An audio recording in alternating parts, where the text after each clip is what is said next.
तिस अंतर रवै हर नाम बाणी गुरु।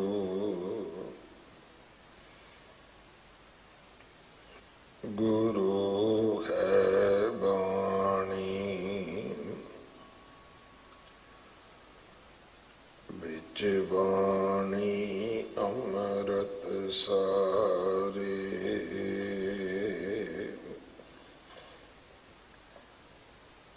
गुर बाणी कहे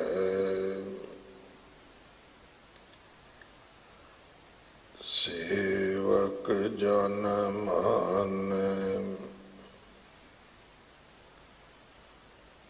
परतख गुरु निस्तारे।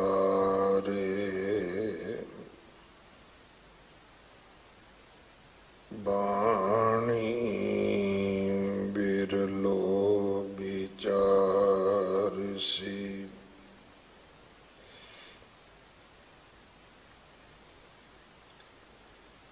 जे को गुरमुख होए।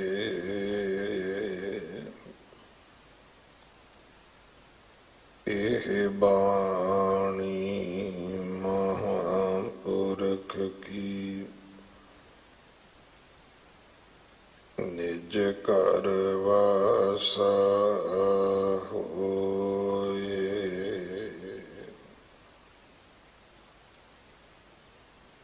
जोग ना भगवी कपड़ी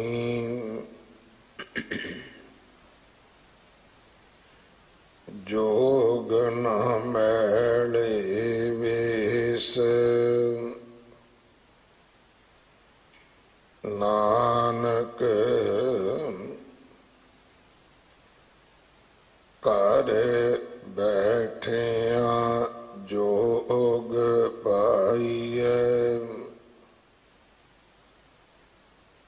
सतगुर कै उपदेश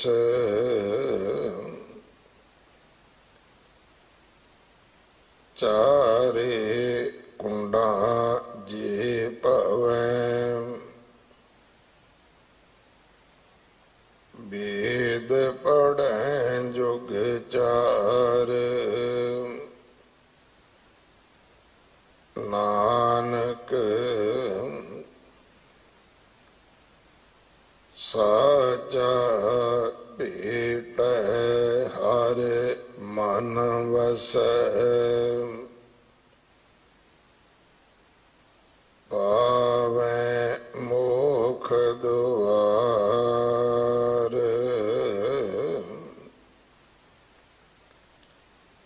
चारे कुंडा जे पवै। वेद पढ़ै जुग चार नानक साचा भेटै हर मन वसै। पावै मोख दुआर।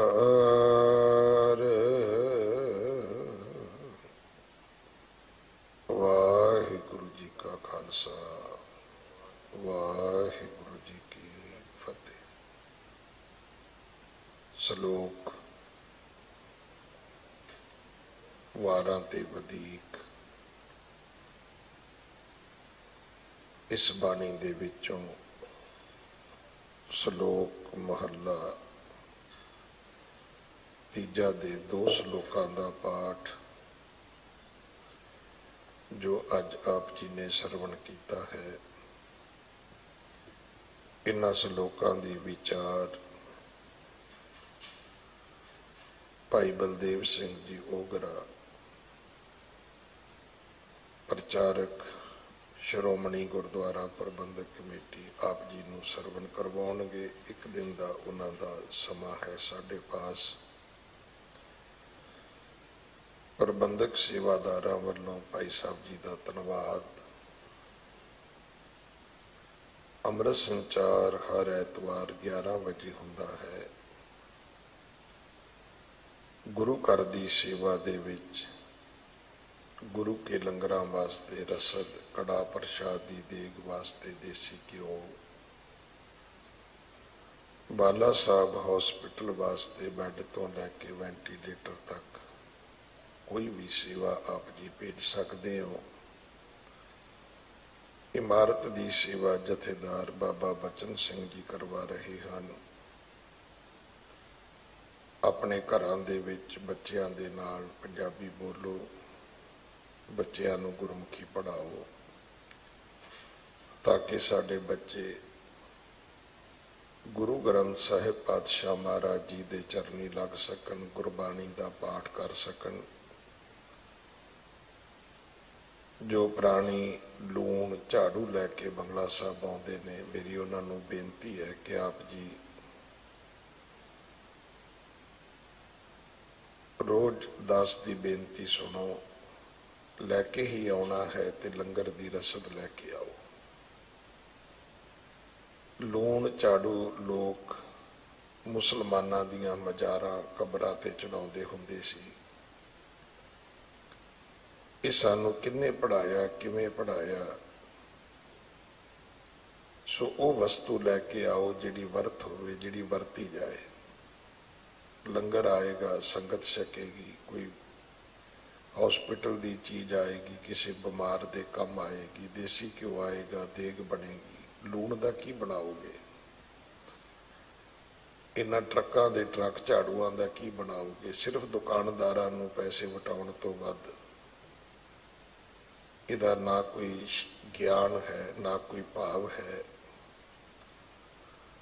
ਸੋ ਆਪ ਜੀ ਨੇ ਹਿੱਸਾ ਹੀ ਪਾਉਣਾ ਹੈ ਤਾਂ ਇੰਨੀ ਗ੍ਰੀਨਰੀ ਹੈ, ਉਹਦੇ ਵਿੱਚ ਆਪ ਜੀ ਆਪਣੇ ਪਰਿਵਾਰ ਵੱਲੋਂ ਕੋਈ ਬਹੁਤ ਸੋਹਣਾ, ਕੋਈ ਕੀਮਤੀ ਪੌਦਾ ਭੇਟ ਕਰ ਸਕਦੇ ਹੋ। ਪਰ ਉਹ ਚੀਜ਼ ਲੈ ਕੇ ਆਓ ਜਿਹੜੀ ਚੀਜ਼ ਗੁਰੂ ਘਰ ਵਿੱਚ ਕੰਮ ਆਵੇ, ਸੰਗਤ ਦੇ ਕੰਮ ਆਵੇ, ਕਿਸੇ ਲੋੜਵੰਦ ਦੇ ਕੰਮ ਆਵੇ। ਜੇ ਤੁਸੀਂ ਆਪਣੀ ਕਿਰਤ ਵਿੱਚੋਂ ਦਸਵੰਧ ਕੱਢਦੇ ਹੋ ਤਾਂ ਅਕਲੀ ਸਾਹਿਬ ਸੇਵੀਐ, ਅਕਲੀ ਪਾਈਐ ਮਾਨ, ਅਕਲੀ ਪੜ੍ਹ ਕੇ ਬੁੱਝੀਐ, ਅਕਲੀ ਕੀਚੈ ਦਾਨ ਦਾ ਵੀ ਪਾਠ ਕਰਿਆ ਕਰੀਏ। ਅਗਲੇ ਸਮੇਂ ਦੀ ਗੁਰਬਾਣੀ ਵਿਚਾਰ ਸਰਵਣ ਕਰੋ। ਵਾਹਿਗੁਰੂ ਜੀ ਕਾ ਖਾਲਸਾ, ਵਾਹਿਗੁਰੂ ਜੀ ਕੀ ਫਤਿਹ। ਸਤਨਾਮ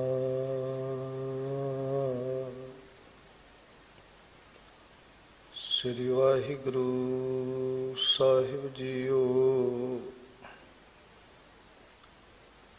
ਡੰਡੌਤ ਬੰਦਨ ਅਨਕ ਬਾਰ, ਸਰਬ ਕਲਾ ਸਮਰਥ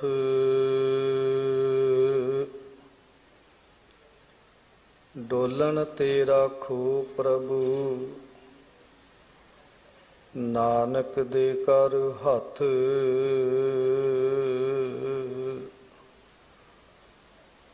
ਮੈਂ ਮੂਰਖ ਕੀ ਕੇਤਕ ਬਾਤ ਹੈ, ਕੋਟ ਪਰਾਧੀ ਤਰਿਆਰੇ।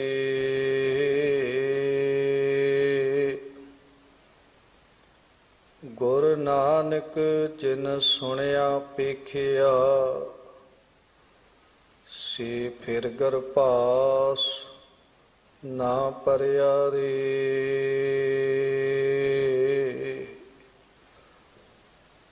ਤੇਰੇ ਕਵਨ ਕਵਨ ਗੁਣ ਕਹਿ ਕਹਿ ਗਾਵਾਂ,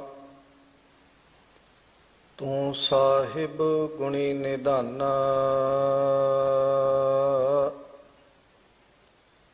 ਤੁਮਰੀ ਮਹਿਮਾ ਵਰਨ ਨਾ ਸਕੂੰ, ਤੂੰ ਠਾਕੁਰ ਊਚ ਭਗਵਾਨਾ।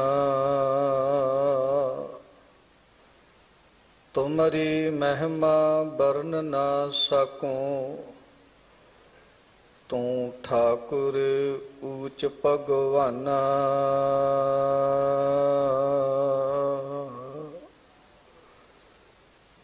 ਜੁਗ ਹੋ ਜੁਗ ਅਟਲ, ਛਤਰ ਚਵਰ ਤਖਤ ਦੇ ਮਾਲਕ, ਖੰਡਾਂ ਬ੍ਰਹਮੰਡਾਂ ਦੇ ਮਾਲਕ ਜੁਗੋ ਜੁਗ ਅਟਲ ਸਾਹਿਬ ਸ੍ਰੀ ਗੁਰੂ ਗ੍ਰੰਥ ਸਾਹਿਬ ਮਹਾਰਾਜ ਜੀ ਦੀ ਮੁਬਾਰਕ ਮਿੱਠੀ ਅਤੇ ਨਿੱਘੀ ਗੋਦ ਵਿੱਚ ਜੁੜ ਬੈਠ ਕਰਕੇ 8ਵੇਂ ਪਾਤਸ਼ਾਹ ਬਾਲਾ ਪ੍ਰੀਤਮ ਧੰਨ ਧੰਨ ਸ੍ਰੀ ਗੁਰੂ ਹਰਿਕ੍ਰਿਸ਼ਨ ਸਾਹਿਬ ਮਹਾਰਾਜ ਜੀ ਦੇ ਪਾਵਨ ਪਵਿੱਤਰ ਇਤਿਹਾਸਕ ਅਸਥਾਨ ਗੁਰਦੁਆਰਾ ਬੰਗਲਾ ਸਾਹਿਬ ਜੀ ਦੀਆਂ ਹਾਜ਼ਰੀਆਂ ਭਰ ਕੇ ਸਾਹਿਬ ਜੀ ਦੇ ਦਰ ਕਰਦੀਆਂ ਅਸੀਸਾਂ ਬਖਸ਼ਿਸ਼ਾਂ ਰਹਿਮਤਾਂ ਦੀ ਪਾਤਰ ਬਣ ਰਹੀ ਗੁਰੂ ਰੂਪ ਗੁਰੂ ਖਾਲਸਾ ਗੁਰੂ ਸਵਾਰੀ ਸਾਧ ਸੰਗਤ ਜੀ, ਬਹੁਤ ਵੱਡੇ ਭਾਗ ਹਨ ਸਾਡੇ ਸਾਰਿਆਂ ਦੇ ਜੋ ਗੁਰੂ ਸਾਹਿਬ ਜੀ ਦੀ ਅਪਾਰ ਕਿਰਪਾ ਦੇ ਸਦਕਾ ਅੰਮ੍ਰਿਤ ਵੇਲੇ ਸਤਿਗੁਰੂ ਦੇ ਮੁਬਾਰਕ ਚਰਨਾਂ ਵਿੱਚ ਜੁੜਨ ਦੀਆਂ ਹਾਜ਼ਰੀਆਂ ਜੁੜ ਕਰਕੇ ਸਤਿਗੁਰੂ ਦੇ ਦਰ ਦੀਆਂ ਹਾਜ਼ਰੀਆਂ ਭਰਨ ਦਾ ਇਹ ਸੁਭਾਗ ਸਮਾਂ ਪ੍ਰਾਪਤ ਹੋਇਆ ਹੈ। ਗੁਰੂ ਸਾਹਿਬ ਜੀ ਦੀ ਅਪਾਰ ਕਿਰਪਾ ਦੇ ਸਦਕਾ ਇਹਨਾਂ ਪਾਵਨ ਪਿੱਤਰ ਇਤਿਹਾਸਕ ਸਥਾਨਾਂ ਤੇ ਅੰਮ੍ਰਿਤ ਵੇਲੇ ਜੋ ਲੜੀਵਾਰ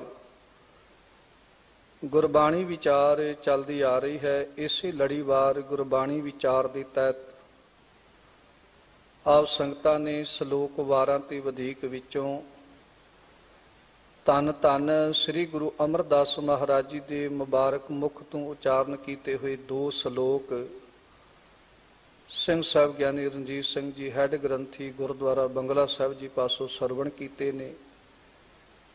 ਤਿਸ ਦੀ ਵਿਚਾਰ ਆਪ ਸੰਗਤਾਂ ਦੇ ਨਾਲ ਸਾਂਝੀ ਕਰਨੀ ਹੈ। ਆਓ ਵਿਚਾਰਾਂ ਦੀ ਲੜੀ ਪ੍ਰਾਰੰਭ ਕਰਨ ਤੋਂ ਪਹਿਲਾਂ ਗੁਰੂ ਸਾਹਿਬ ਜੀ ਦੀ ਅਸੀਸ ਦੇ ਬਖਸ਼ਿਸ਼ ਦੇ ਪਾਤਰ ਬਣੀਏ, ਰਸਨਾ ਦੀ ਸਾਂਝ ਬਣਾਉਂਦੇ ਆ ਗੱਜ ਕੇ ਆਖੀਏ ਵਾਹਿਗੁਰੂ ਜੀ ਕਾ ਖਾਲਸਾ ਵਾਹਿਗੁਰੂ ਜੀ ਕੀ ਫਤਿਹ।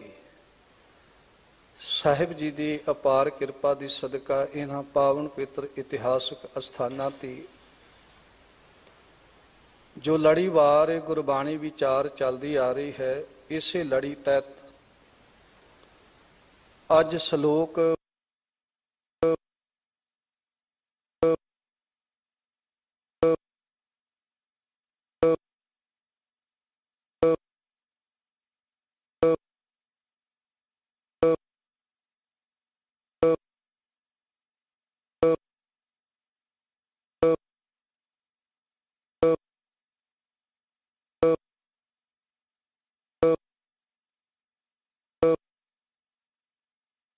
ਸ਼ਿੰਗਾਰ ਬਣਾਉਣ ਦੇ ਯਤਨ ਕਰਨੇ ਹਨ। ਗੁਰੂ ਸਾਹਿਬ ਕਿਰਪਾ ਕਰਨ, ਸਾਹਿਬ ਜੀ ਦੇ ਇਹ ਅਨਮੋਲ ਬਚਨ ਕਿਤੇ ਸਾਡੇ ਜੀਵਨ ਦਾ ਸ਼ਿੰਗਾਰ ਬਣ ਜਾਣ, ਤਾਂ ਕਿ ਸਾਡਾ ਸਾਰਿਆਂ ਦਾ ਲੋਕ ਸੁਖੀਆ ਪਰਲੋਕ ਸੁਹੇਲਾ ਹੋ ਸਕੇ। ਗੁਰੂ ਗ੍ਰੰਥ ਸਾਹਿਬ ਦੀ ਅੰਮ੍ਰਿਤਮਈ ਬਾਣੀ ਦੇ ਅੰਦਰ 3 ਭਾਗਾਂ ਦੇ ਵਿੱਚ ਬਾਣੀ ਨਜ਼ਰ ਆਉਂਦੀ ਹੈ। ਪਹਿਲੇ ਭਾਗ ਦੇ ਵਿੱਚ ਰਾਗ ਮੁਕਤ ਬਾਣੀਆਂ, ਉਪਰੰਤ ਪਹਿਲਾਂ ਨਿਤਨੇਮ ਦੀਆਂ ਬਾਣੀਆਂ 13 ਅੰਗ ਤੱਕ, ਉਪਰੰਤ ਰਾਗਬੱਧ ਬਾਣੀਆਂ ਅਤੇ ਅਖੀਰ ਤੇ ਰਾਗ ਮੁਕਤ ਬਾਣੀਆਂ। ਔਰ ਰਾਗ ਮੁਕਤ ਬਾਣੀਆਂ ਦੇ ਅੰਦਰ ਹੀ ਧੰਨ ਗੁਰੂ ਅਮਰਦਾਸ ਮਹਾਰਾਜ ਜੀ ਨੇ ਜੋ ਅੰਮ੍ਰਿਤਮਈ ਸ਼ਲੋਕ ਉਚਾਰਨ ਕੀਤੇ ਹਨ, ਜਿਨ੍ਹਾਂ ਸ਼ਲੋਕਾਂ ਦੇ ਅੰਦਰ ਗੁਰੂ ਸਾਹਿਬ ਜੀ ਨੇ ਸਾਨੂੰ ਸੰਸਾਰਿਕ ਜੀਵਾਂ ਨੂੰ ਇੱਕ ਬੜੀ ਵੱਡੀ ਸੇਧ ਬਖਸ਼ਿਸ਼ ਕੀਤੀ ਹੈ, ਜੋਗ ਮਤ ਬਾਰੇ। ਕਿਉਂਕਿ ਕਈਆਂ ਦੇ ਮਨ ਵਿੱਚ ਇਹ ਭੁਲੇਖਾ ਹੁੰਦਾ ਹੈ ਕਿ ਸ਼ਾਇਦ ਯੋਗ ਸਾਧਨਾ ਕੀਤਿਆਂ ਹੀ ਪਰਮਾਤਮਾ ਦੇ ਨਾਲ ਮਿਲਿਆ ਜਾ ਸਕਦਾ ਹੈ, ਪਰਮਾਤਮਾ ਦੇ ਨਾਲ ਸਾਂਝ ਬਣਾਈ ਜਾ ਸਕਦੀ ਹੈ। ਪਰ ਧੰਨ ਗੁਰੂ ਅਮਰਦਾਸ ਮਹਾਰਾਜ ਜੀ ਨੇ ਸਾਡੇ ਮਨ ਦਾ ਇਹ ਸ਼ੰਕਾ ਦੂਰ ਕਰ ਦਿੱਤਾ ਜਦੋਂ ਗੁਰੂ ਸਾਹਿਬ ਜੀ ਨੇ ਇਸ ਅੰਮ੍ਰਿਤਮਈ ਸ਼ਲੋਕ ਦੇ ਅੰਦਰ ਯੋਗ ਸਾਧਨਾ ਬਾਰੇ ਸਾਨੂੰ ਸੰਸਾਰਿਕ ਜੀਵਾਂ ਨੂੰ ਚਾਨਣ ਬਖਸ਼ਿਆ ਕਿ ਕੇਵਲ ਕੱਪੜੇ ਪਾਉਣ ਦੇ ਨਾਲ, ਤਨ ਦੇ ਉੱਤੇ ਵੱਖ-ਵੱਖ ਕਿਸਮ ਦੇ ਵਸਤਰ ਧਾਰਨ ਕਰਨ ਦੇ ਨਾਲ ਜ਼ਰੂਰੀ ਨਹੀਂ ਕਿ ਮਨੁੱਖ ਯੋਗ ਸਾਧਨਾ ਦੇ ਨਾਲ ਜੁੜ ਜਾਂਦਾ ਹੈ। ਯੋਗ ਸਾਧਨਾ, ਯੋਗ ਦੇ ਅਰਥ ਨਹੀਂ ਜੁੜਨਾ, ਭਾਵ ਕਿ ਜ਼ਰੂਰੀ ਨਹੀਂ ਕਿ ਕੋਈ ਗੇਰੂ ਰੰਗ ਦੇ ਜਾਂ ਭਗਵੇਂ ਰੰਗ ਦੇ ਕੱਪੜੇ ਪਾ ਕੇ ਤੇ ਫੇਰ ਹੀ ਰੱਬ ਨਾਲ ਜੁੜ ਸਕਦਾ। ਸਾਹਿਬ ਕਹਿੰਦੇ ਘਰ ਬੈਠੇ ਆ ਅਸੀਂ ਸੰਸਾਰ ਦੇ ਵਿੱਚ ਗ੍ਰਸਤ ਦੀਆਂ ਜ਼ਿੰਮੇਵਾਰੀਆਂ ਨਿਭਾਉਂਦੇ ਹਾਂ, ਸੰਸਾਰ ਵਿੱਚ ਰਹਿੰਦੇ ਹਾਂ ਵੀ ਪਰਮਾਤਮਾ ਦੇ ਨਾਲ ਜੁੜ ਸਕਦੇ ਹਾਂ। ਜੁੜਨ ਦਾ ਤਰੀਕਾ ਕੋਈ ਵੀ ਹੋ ਸਕਦਾ ਸਾਧ ਸੰਗਤ, ਭਾਵੇਂ ਆਪਾਂ ਹਾਥ ਪਾਉ ਕਰ ਕਾਮ ਸਭ ਚੀਤ ਨਰੰਜਨ ਨਾਲ, ਜਾਂ ਗੁਰੂ ਸਾਹਿਬ ਜੀ ਕਹਿੰਦੇ ਨੇ ਅੰਜਨ ਮਾਹੇ ਨਿਰੰਜਨ ਰਹੀਐ ਜੋਗੀ ਕਹੀਐ ਸੋਈ। ਜੇ ਅਸੀਂ ਕਾਲਖ ਦੇ ਵਿੱਚ ਰਹਿੰਦਿਆਂ ਹੋਇਆਂ ਵੀ ਕਾਲਖ ਤੋਂ ਰਹਿਤ ਹੋ ਕੇ ਰੱਬ ਨਾਲ ਜੁੜੇ ਰਹਿੰਦੇ ਆ ਤੇ ਇਹ ਵੀ ਸਾਡੀ ਇੱਕ ਯੋਗ ਸਾਧਨਾ ਹੈ। ਵੈਸੇ ਸਾਧ ਸੰਗਤ ਯੋਗ ਸਾਧਨਾ ਦੇ ਦੋ ਮੁੱਖ ਵਿਦਵਾਨਾਂ ਨੇ ਸਾਧਨ ਮੰਨੇ ਨੇ, ਇੱਕ ਹੈ ਹੱਠ ਯੋਗ ਤੇ ਦੂਸਰਾ ਹੈ ਸਹਿਜ ਯੋਗ। ਹੱਠ ਯੋਗ ਦੇ ਬਾਰੇ ਜਦੋਂ ਆਪਾਂ ਗੱਲ ਕਰਦੇ ਹਾਂ, ਜੋਗੀ ਗੋਰਖਨਾਥ ਜਿਨੇ ਆਪਣੇ ਜੀਵਨ ਦੇ ਅੰਦਰ ਜ਼ਿਆਦਾਤਰ ਹੱਠ ਯੋਗ ਦੇ ਉੱਤੇ ਜ਼ੋਰ ਦੇਣਾ ਕੀਤਾ। ਦੂਸਰਾ ਯੋਗ ਹੈ ਸਾਧ ਸੰਗਤ ਸਹਿਜ ਯੋਗ। ਪਤੰਜਲ ਰਿਸ਼ੀ ਨੇ ਸਹਿਜ ਯੋਗ ਦੇ ਬਾਰੇ 8 ਮਾਰਗ ਦਰਸ਼ਨ ਜਿਹੜੇ ਨੇ, ਜਿਹਨੂੰ ਅਸ਼ਟਾਂਗ ਮਾਰਗ ਕਿਹਾ ਜਾਂਦਾ ਹੈ ਯੋਗੀਆਂ ਦੇ ਅੰਦਰ, ਉਹਦੇ ਵੱਲ ਧਿਆਨ ਦਿਵਾਉਣਾ ਕੀਤਾ। ਮਨ ਬਿਰਤੀਆਂ ਨੂੰ ਰੋਕ ਕੇ ਇਹ 8 ਨਿਯਮਾਂ ਨੂੰ ਪਤੰਜਲ ਰਿਸ਼ੀ ਦੇ ਸ਼ਾਸਤਰ ਅਨੁਸਾਰ ਜੇ ਕੋਈ ਮਨੁੱਖ ਅਪਣਾ ਲੈਂਦਾ ਤੇ ਉਹ ਰੱਬ ਦੇ ਨਾਲ ਜੁੜ ਜਾਂਦਾ ਹੈ। ਔਰ ਜਹਿਮ, ਨਿਜਮ, ਆਸਣ, ਪ੍ਰਾਣਾਯਾਮ, ਪ੍ਰਤਾਹਾਰ, ਪਾਰਨਾ, ਗਿਆਨ ਤੇ ਸਮਾਧ, ਇਹ 8 ਨਿਯਮ ਹੱਠ ਜਿਹੜੇ ਯੋਗ ਨੇ ਔਰ ਸਾਧ ਸੰਗਤ ਪਤੰਜਲ ਰਿਸ਼ੀ ਦੇ ਉਚਾਰਨ ਕੀਤੇ ਹੋਏ ਸ਼ਾਸਤਰਾਂ ਦੇ ਅਨੁਸਾਰ ਮਿਲਦੇ ਨੇ। ਦੂਜੇ ਪਾਸੇ ਜੋਗੀਆਂ ਦੇ 12 ਪੰਥ ਮੰਨੇ ਜਾਂਦੇ ਨੇ, ਜਿਨ੍ਹਾਂ ਵਿੱਚੋਂ ਇੱਕ ਆਈ ਪੰਥੀ ਵੀ ਹੈ। ਆਈ ਪੰਥੀ ਸਗਲ ਜਮਾਤੀ ਮਨ ਜੀਤੈ ਜਗ ਜੀਤ। ਗੁਰੂ ਸਾਹਿਬ ਜੀ ਸਾਨੂੰ ਸੰਸਾਰਿਕ ਜੀਵਾਂ ਨੂੰ ਅੱਜ ਦੇ ਇਸ ਸ਼ਲੋਕ ਦੇ ਅੰਦਰ ਬੜੀ ਪਿਆਰੀ ਉੱਤਮ ਸਿੱਖਿਆ ਬਖਸ਼ ਰਹੇ ਨੇ ਕਿ ਜ਼ਰੂਰੀ ਨਹੀਂ ਕਿ ਮਨੁੱਖ ਯੋਗ ਦੀਆਂ ਇਹਨਾਂ ਸਾਧਨਾਵਾਂ ਨੂੰ ਅਪਣਾ ਲਵੇ ਤੇ ਤਾਂ ਹੀ ਪਰਮਾਤਮਾ ਦੇ ਨਾਲ ਜੁੜ ਸਕਦਾ ਹੈ।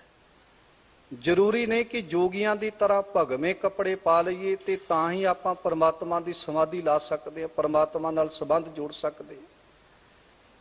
ਪਹਿਲੇ ਪੈਰ ਦੇ ਵਿੱਚ ਜੋਗੀਆਂ ਨੇ ਰੱਬ ਨਾਲ ਜੁੜਨ ਦਾ ਇੱਕ ਵੱਖਰਾ ਮਾਰਗ ਦਰਸ਼ਨ ਕੀਤਾ। ਪਹਿਲਾਂ ਜੋਗੀਆਂ ਨੇ ਇੱਕ ਵੱਖਰਾ ਮਾਰਗ ਦਰਸ਼ਨ ਅਪਣਾਇਆ ਕਿ ਭਗਵੇਂ ਰੰਗ ਦੇ ਕੱਪੜੇ ਧਾਰਨ ਕਰ ਲੈਣੇ, ਘਰ-ਬਾਰ ਛੱਡ ਦੇਣਾ, ਜੰਗਲਾਂ ਦੇ ਵਿੱਚ ਚਲਾ ਜਾਣਾ, ਉੱਥੇ ਜਾ ਕੇ ਸਮਾਧੀਆਂ ਲਾ ਲਾ ਕੇ ਕਈ ਘੰਟੇ ਬੈਠੇ ਰਹਿਣਾ, ਜਿਹਨੂੰ ਆਉਣ ਵਾਲੇ ਸਮੇਂ ਦੇ ਅੰਦਰ ਥੋੜੇ ਸਮੇਂ ਦੇ ਬਾਅਦ ਜੋਗੀਆਂ ਨੇ ਇਸ ਵਿਚਾਰ ਨੂੰ ਤਬਦੀਲ ਕਰ ਦਿੱਤਾ। ਇਸੇ ਵਿਚਾਰਧਾਰਾ ਨੂੰ ਜੰਤਰਾਂ ਮੰਤਰਾਂ ਤੇ ਜਾਦੂ ਟੂਣਿਆਂ ਦੇ ਵਿੱਚ ਉਹਨਾਂ ਨੇ ਤਬਦੀਲ ਕਰ ਦਿੱਤਾ। ਹੌਲੀ ਹੌਲੀ ਜੋਗੀ ਰੱਬ ਨਾਲ ਜੁੜਨ ਦੀ ਬਜਾਏ ਵਰ ਤੇ ਸਰਾਫ ਦੀਆਂ ਗੱਲਾਂ ਕਰਨ ਲੱਗ ਪਏ, ਦੁਨੀਆ ਦੇ ਲੋਕਾਂ ਨੂੰ ਡਰਾਉਣ ਲੱਗ ਪਏ, ਧਮਕਾਉਣ ਲੱਗ ਪਏ ਔਰ ਸੰਸਾਰ ਦੇ ਲੋਕਾਂ ਤਾਲੋਂ ਵੱਖਰੇ ਹੋ ਕੇ ਉਹਨਾਂ ਨੇ ਰਹਿਣਾ ਪਹਾੜਾਂ ਦੀਆਂ ਕੰਦਰਾਂ ਵਿੱਚ ਸ਼ੁਰੂ ਕਰ ਦਿੱਤਾ। ਔਰ ਸਾਧ ਸੰਗਤ ਇਹੀ ਜੋਗੀ ਲੋਕ ਸਮਾਂ ਪਾ ਕੇ ਪਹਿਲਾਂ ਗ੍ਰਸਤੀਆਂ ਨੂੰ ਬੜਾ ਮਾੜਾ ਕਹਿਣ ਲੱਗ ਪਏ। ਜਿਹੜੇ ਸੰਸਾਰ ਵਿੱਚ ਰਹਿੰਦੇ ਨੇ ਉਹ ਤੇ ਮਨੁੱਖ ਹੀ ਨਹੀਂ। ਪਰ ਗੁਰੂ ਸਾਹਿਬ ਜੀ ਨੇ ਧੰਨ ਗੁਰੂ ਨਾਨਕ ਦੇਵ ਮਹਾਰਾਜ ਜੀ ਦੀ ਭਾਵੇਂ ਕਿ ਹੱਠ ਜੋਗੀਆਂ ਦੇ ਨਾਲ ਕਈ ਵਾਰੀ ਮੁਲਾਕਾਤ ਵੀ ਹੋਈ। ਇਹ ਹੱਠ ਜੋਗੀ ਸਨ, ਜੋਗੀ ਗੋਰਖਨਾਥ ਆਦਿ ਵਰਗੇ, ਜਿਨ੍ਹਾਂ ਨੇ ਹੱਠ ਦੇ ਨਾਲ ਭਾਵ ਕਿ ਮਨ ਦੇ ਹੱਠ ਕਰਕੇ ਪਰਮਾਤਮਾ ਨੂੰ ਪਾਉਣ ਵਾਸਤੇ ਇਦਾਂ ਦੀ ਯੋਗ ਸਾਧਨਾ ਧਾਰਨ ਕੀਤੀ। ਨਾਨਕ ਮਤੇ ਦੀ ਧਰਤੀ ਦੇ ਉੱਤੇ ਗੁਰੂ ਨਾਨਕ ਸਾਹਿਬ ਦੀ ਗੋਰਖਨਾਥ ਆਦਿ ਵਰਗਿਆਂ ਦੇ ਨਾਲ ਮੁਲਾਕਾਤ ਹੋਈ ਔਰ ਇਸੇ ਨਾਨਕ ਮਤੇ ਦੀ ਧਰਤੀ ਦੇ ਉੱਤੇ ਜੋਗੀਆਂ ਨੇ, ਗੋਰਖਨਾਥ ਆਦਿ ਵਰਗੇ ਨੇ, ਭਾਵੇਂ ਕਿ ਗੁਰੂ ਨਾਨਕ ਸਾਹਿਬ ਜੀ ਦੇ ਕੋਲੋਂ ਹੱਠ ਯੋਗ ਦੇ ਕਾਰਨ ਜਿਹੜੀ ਵਿਚਾਰ ਚਰਚਾ ਕੀਤੀ ਉਹਦੇ ਵਿੱਚ ਉਹਨਾਂ ਨੇ ਖਿਮਾ ਵੀ ਮੰਗੀ। ਇੱਕ ਵਾਰ ਇਹਨਾਂ ਜੋਗੀਆਂ ਨੇ ਗੁਰੂ ਨਾਨਕ ਸਾਹਿਬ ਦੇ ਨਾਲ ਕਈ ਪ੍ਰਕਾਰ ਦੀ ਵਿਚਾਰ ਚਰਚਾ ਦੇ ਵਿੱਚ ਕਈ ਪ੍ਰਕਾਰ ਦੇ ਸਵਾਲ ਜਵਾਬ ਕੀਤੇ। ਗੁਰੂ ਸਾਹਿਬ ਜੀ ਨੇ ਬੜੀ ਵਿਉਂਤ ਔਰ ਵਿਧੀ ਦੇ ਨਾਲ ਇਹਨਾਂ ਜੋਗੀਆਂ ਨੂੰ ਉਹਨਾਂ ਦੀ ਵਿਚਾਰ ਦਾ ਉੱਤਰ ਦੇਣਾ ਕੀਤਾ ਔਰ ਅਖੀਰ ਇਹਨਾਂ ਜੋਗੀਆਂ ਨੇ ਇਹ ਗੱਲ ਮੰਨੀ ਕਿ ਧੰਨ ਨਾਨਕ ਤੇਰੀ ਵੱਡੀ ਕਮਾਈ। ਬਾਬਾ ਨਾਨਕ ਜੀ ਇਹ ਗੱਲ ਹਕੀਕਤ ਹੈ, ਤੁਹਾਡਾ ਜੀਵਨ ਕਿਰਦਾਰ ਸਾਡੇ ਨਾਲੋਂ ਕਈ ਗੁਣਾ ਉੱਚਾ ਹੈ। ਤੁਸੀਂ ਸੰਸਾਰ ਵਿੱਚ ਰਹਿੰਦੇ ਆ ਮਨ ਬਿਰਤੀਆਂ ਨੂੰ ਵਿਕਾਰਾਂ ਵਾਲੇ ਪਾਸੇ ਤੋਂ ਰੋਕ ਕੇ ਫਿਰ ਰੱਬ ਦੀ ਪ੍ਰਾਪਤੀ ਦੇ ਮਾਰਗ ਦਰਸ਼ਨ ਦੀ ਗੱਲ ਕਰਦੇ ਹੋ। ਤੇ ਅਸੀਂ ਸੰਸਾਰ ਤੇ ਆ ਕੇ, ਪਹਾੜਾਂ ਦੀਆਂ ਕੰਧਰਾਂ ਤੇ ਆ ਕੇ ਬੈਠ ਕੇ ਆ ਰੰਗ ਬਰੰਗੇ ਵਸਤਰ ਧਾਰਨ ਕਰਕੇ ਮਨ ਬਿਰਤੀਆਂ ਨੂੰ ਰੋਕ ਕੇ ਤੇ ਫਿਰ ਰੱਬ ਨੂੰ ਪਾਉਣ ਦੀ ਗੱਲ ਕਰਦੇ ਆ। ਪਰ ਤੁਸੀਂ ਤੁਹਾਨੂੰ ਜਿਹੜੇ ਗ੍ਰਸਤ ਵਿੱਚ ਰਹਿੰਦਿਆਂ ਹੋਇਆਂ ਹਾਥ ਪਾਉ ਕਰ ਕਾਮ ਸਭ ਇਹ ਸਾਰਾ ਕੁਝ ਕਰਦੇ ਹੋ, ਪਰ ਫਿਰ ਵੀ ਚੀਤ ਨਿਰੰਜਨ ਨਾਲ, ਫਿਰ ਵੀ ਚਿੱਤ ਬਿਰਤੀਆਂ ਰੱਬ ਦੇ ਨਾਲ ਜੁੜ ਕੇ ਰੱਖਦੇ ਹੋ। ਇਹ ਬੜੀ ਵੱਡੀ ਗੱਲ ਸੀ। ਜੋਗੀਆਂ ਨੇ ਗੁਰੂ ਨਾਨਕ ਸਾਹਿਬ ਜੀ ਦੇ ਕੋਲ ਐਸੀਆਂ ਕਈ ਵਿਚਾਰਾਂ ਕੀਤੀਆਂ, ਅਖੀਰ ਉਹਨਾਂ ਨੇ ਕਬੂਲ ਕੀਤਾ ਕਿ ਧੰਨ ਨਾਨਕ ਤੇਰੀ ਵੱਡੀ ਕਮਾਈ, ਕਿ ਬਾਬਾ ਨਾਨਕ ਜੀ ਤੁਸੀਂ ਵੱਡੇ ਇਸ ਕਰਕੇ ਹੋ ਕਿ ਅੰਜਨ ਮਾਹੇ ਨਿਰੰਜਨ ਰਹੀ ਹੈ।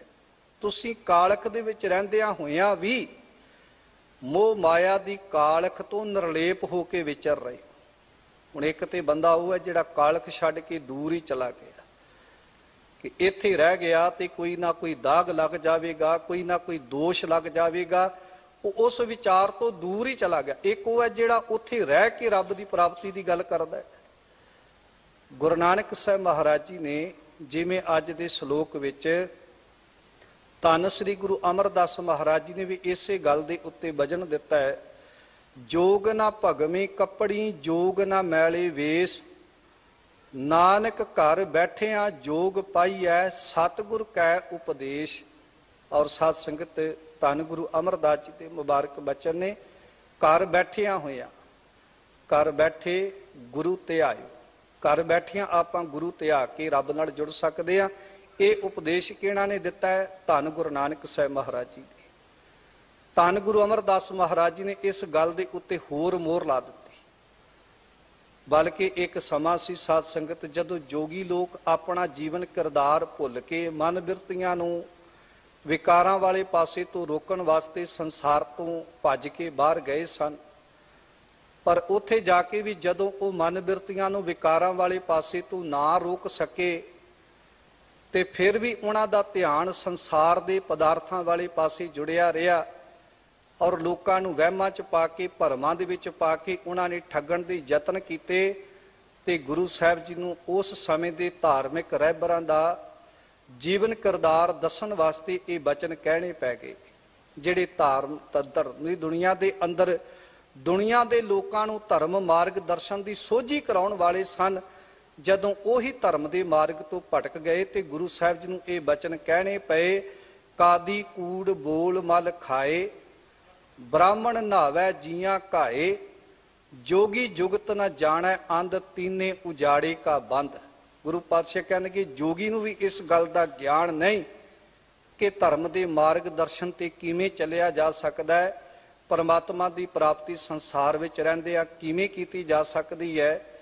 ਇਸ ਗੱਲ ਦਾ ਜੋਗੀ ਨੂੰ ਵੀ ਇੱਕ ਰੱਤੀ ਭਰ ਵੀ ਬੋਧ ਨਹੀਂ। ਜੇ ਗੱਲ ਕੱਪੜਿਆਂ ਦੀ ਕਰੀਏ ਕਿ ਕੱਲੇ ਕੱਪੜੇ ਪਾਉਣ ਦੇ ਨਾਲ ਮਨੁੱਖ ਜੋਗੀ ਨਹੀਂ ਬਣ ਜਾਂਦਾ, ਜਾਂ ਕੱਲੇ ਕੱਪੜੇ ਪਾਉਣ ਦੇ ਨਾਲ ਮਨੁੱਖ ਨੂੰ ਐਸਾ ਨਹੀਂ ਕਿ ਰੱਬ ਦੀ ਪ੍ਰਾਪਤੀ ਹੋ ਜਾਂਦੀ ਹੋਵੇਗੀ। ਔਰ ਸਾਧ ਸੰਗਤ ਗੁਰੂ ਸਾਹਿਬ ਜੀ ਸਾਨੂੰ ਬੜੀ ਪਿਆਰੀ ਸਿੱਖਿਆ ਦੇ ਰਹੇ ਨੇ। ਗੁਰੂ ਨਾਨਕ ਸਾਹਿਬ ਜੀ ਦੇ ਅਨਮੋਲ ਬਚਨ ਆਪਾਂ ਸਰਵਣ ਕਰਦੇ ਹਾਂ। ਬਾਬਾ ਨਾਨਕ ਜੀ ਦੇ ਬਚਨ ਨੇ, ਜਿਨ ਪਟ ਅੰਦਰ ਬਾਹਰ ਗੁੱਦੜ ਤੇ ਭਲੇ ਸੰਸਾਰ। ਜਿਨ੍ਹਾਂ ਦੇ ਅੰਦਰ ਰੱਬ ਦੇ ਨਾਲ ਪਿਆਰ ਹੈ, ਬਾਹਰੋਂ ਭਾਵੇਂ ਉਹਨਾਂ ਨੇ ਪਾਟੇ ਪੁਰਾਣੇ ਕੱਪੜੇ ਵੀ ਕਿਉਂ ਨਾ ਪਾਏ ਹੋਣ। ਜੇ ਗੱਲ ਕੱਪੜਿਆਂ ਦੀ ਕਰੀਏ, ਸਾਹਿਬ ਕਹਿੰਦੇ ਬਾਹਰੋਂ ਭਾਵੇਂ ਪਾਟੇ ਪੁਰਾਣੇ ਕੱਪੜੇ ਵੀ ਕਿਉਂ ਨਾ ਪਾਏ ਹੋਣ, ਪਰ ਉਹਨਾਂ ਦੇ ਉੱਤੇ ਵੀ ਪਰਮਾਤਮਾ ਰੀਝ ਜਾਂਦਾ ਹੈ। ਜ਼ਰੂਰੀ ਨਹੀਂ ਕਿ ਰੱਬ ਕਿਸੇ ਦੇ ਕੱਪੜਿਆਂ ਤੇ ਰੀਝਦਾ ਹੈ। ਜੇ ਸਾਧ ਸੰਗਤ ਅਸੀਂ ਜੰਗਲਾਂ 'ਚ ਵੀ ਜੋਗੀ ਲੋਕ ਚਲਾ ਗਏ ਤੇ ਗੁਰੂ ਸਾਹਿਬ ਜੀ ਨੇ ਉਹਨਾਂ ਦੇ ਬਾਰੇ ਇੱਕ ਹੋਰ ਬੜਾ ਪਿਆਰਾ ਉਪਦੇਸ਼ ਬਖਸ਼ਿਸ਼ ਕੀਤਾ। ਸਾਹਿਬ ਕਹਿੰਦੇ, ਗ੍ਰਹਿ ਤਜ ਬਣ ਖੰਡ ਜਾਈਐ ਚੁਣ ਖਾਈਐ ਕੰਧਾ, ਅਜਹੂ ਬੇਕਾਰ ਨਾ ਛੋੜਈ ਪਾਪੀ ਮਨ ਮੰਦਾ। ਪਾਤਸ਼ਾਹ ਕਹਿੰਦੇ ਕਿ ਜੇ ਘਰ-ਬਾਰ ਛੱਡ ਕੇ ਜੰਗਲਾਂ 'ਚ ਵੀ ਚਲਾ ਜਾਵਾਂਗੇ, ਉੱਥੇ ਜਾ ਕੇ ਵੀ ਰੱਬ ਦੀ ਬੰਦਗੀ ਕਰਨ ਲੱਗ ਪਵਾਂਗੇ, ਜੋਗੀਆਂ ਵਰਗੇ ਕੱਪੜੇ ਪਾ ਲਵਾਂਗੇ, ਪਰ ਸੱਚ ਇਹ ਹੈ ਮਨ ਤਾਂ ਉੱਥੇ ਜਾ ਕੇ ਵੀ ਵਿਕਾਰਾਂ ਤੋਂ ਖਹਿੜਾ ਛੱਡਣਾ ਨਹੀਂ ਚਾਹੁੰਦਾ। ਫਿਰ ਸਾਡੇ ਜੰਗਲਾਂ ਵਿੱਚ ਜਾਣ ਦਾ ਕੀ ਫਾਇਦਾ?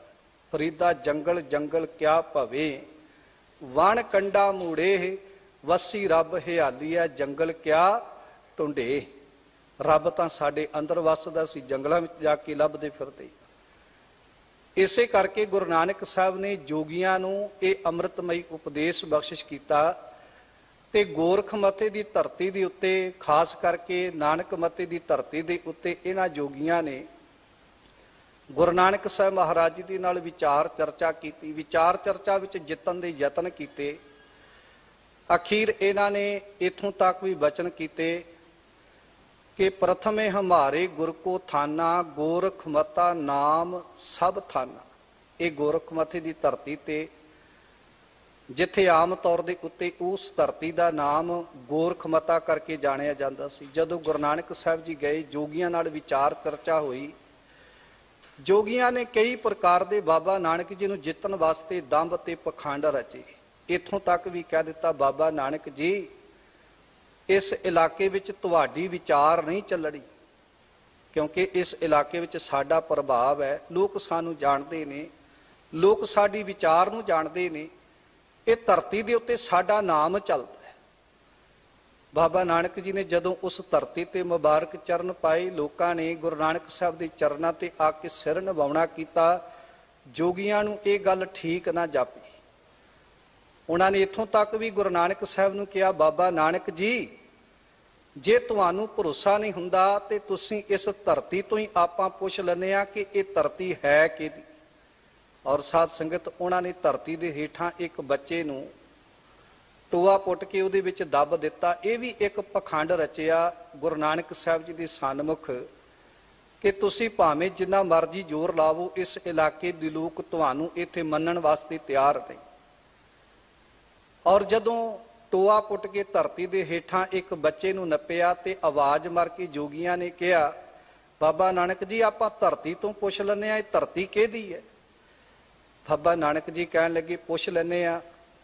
जदों आवाज मारी, हेठां वाले पासे तो बच्चे ने आवाज दिती, गोरख मता। भाव कि ये गोरख दे मत वालियां दी ये धरती है, ये इलाका है, ये अस्थान है।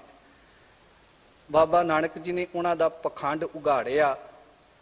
और उस धरती दे हेठां वाले पासे कोई होर हुंदा ते भावें जोगियां दी चाल विच फस जांदा, पर गुरु नानक साहब नूं कौन भरमा सकदा सी। समा पिया साध संगत, इसे धरती दे उत्ते भाई अलमस्त जी सेवा करन लग पे गुरु नानक साहब जी दे पावन पवित्र अस्थान दी।